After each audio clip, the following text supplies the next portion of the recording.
In the first chapter, called Organising Chaos, Bernays wrote the following: "The conscious and intelligent manipulation of the organised habits and opinions of the masses is an important element of democratic society. Those who manipulate this unseen mechanism of society constitute an invisible government, which is the true ruling power of our country. We are governed, our minds are moulded, our tastes formed, our ideas suggested, largely by men that we have never heard of. Our invisible governors are, in many cases, unaware of the identity of their fellow members in the inner cabinet."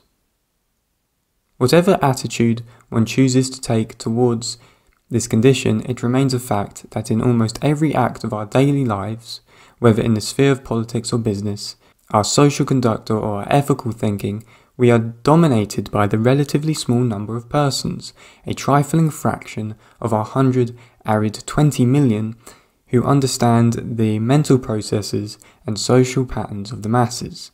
It is they who pull the wires, which control the public mind, who harness old social forces and contrive new ways to bind and guide the world. In propaganda, Bernays followed his praise of the, quote, invisible government by underscoring the next phase that propaganda techniques would follow. Quote, "As civilization has become more complex, and as the need for invisible government has been increasingly demonstrated, the technical means have been invented and developed by which opinion may be regimented. With the printing press and the newspaper, the telephone, telegraph, radio and airlines, ideas can spread rapidly and even instantaneously over the whole of America." To back up this point, Bernays quoted the mentor of, quote, public opinion manipulation, H.G. Wells.